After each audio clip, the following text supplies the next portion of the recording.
విశ్వాసుల విశేషాలు కార్యక్రమానికి స్వాగతం. Praise the lord. పరిశుద్ధ గ్రంథంలో నుండి బర్నబా గారి గురించి కొన్ని విశేషాలను చూసుకుందాం. మొదటిగా పరిచయం. ఇతను కుప్రాలో పుట్టిన ఒక లేవీయుడు. అసలు పేరు యోసేపు.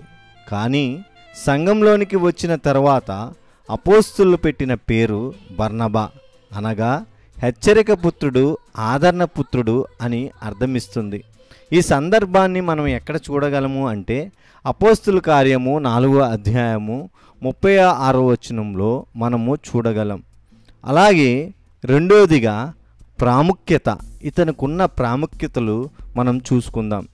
దేవుడు ఆయన పని కొరకు ఏర్పాటు చేసుకున్న వారిలో బర్నబా కూడా ఒకరిగా మనకి కనిపిస్తూ ఉంటాడు.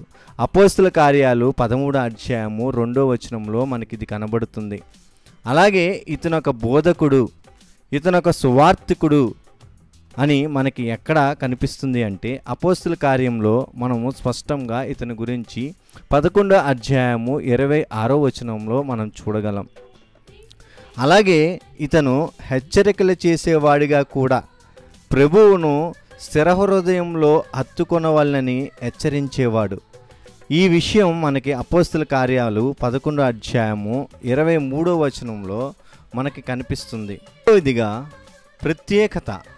ఇతనిలో ఉన్న ప్రత్యేకత ఏమిటంటే హింసకుడును దూషకుడుగా ఉన్న పౌలు గారు దర్శనము ద్వారా మారి సువార్తను ప్రకటిద్దాం అనుకున్నప్పుడు శిష్యులు భయము చేత అతన్ని చేరదీయని సమయంలో బర్నబా పౌలు గారిని ఆదరించినట్లు, చేరదీసినట్లుగా మనము చూడగలం. ఈ వచనం మనకి ఎక్కడ కనబడుతుంది అంటే అపోస్తుల కార్యాలు 9వ అధ్యాయము 27వ వచనంలో మనకి స్పష్టంగా ఆయన చేరదీసినట్లుగా, అంటే పౌలు గారిని బర్నబా గారు చేరదీసినట్లుగా మనకి స్పష్టంగా అక్కడ కనిపిస్తూ ఉంటుంది. అలాగే పౌలు గారిని వెతికి తార్సులో కనుగొని అంతియోకియాకు తీసుకొని వచ్చి కలిసి సువార్తను ప్రకటించారు. ఈయన కూడా ఒక బోధకుడై ఉండి కూడా మరి పౌలు గారితో కలిసి సువార్త ప్రకటించినట్టుగా, బోధించినట్టుగా మనం అపోస్తుల కార్యాలు 11వ అధ్యాయము 25వ వచనంలో చూడగలం. మరి ఇంకొక విశేషం ఏమిటంటే పంఫూలియాలో పని కొరకు తమతో కూడా రాక వాణ్ణి విడిచిపెట్టి వెళ్ళిన మార్కు అనే మారుపేరు గల యోహానును పౌలు గారు వద్దని అడ్డగిస్తారు. అడ్డగించిన, నష్టపరిచిన వాడిని సైతం తనతో తీసుకొని వెళ్ళడానికి ఇష్టపడిన గొప్ప వ్యక్తి ఎవరంటే బర్నబా గారు.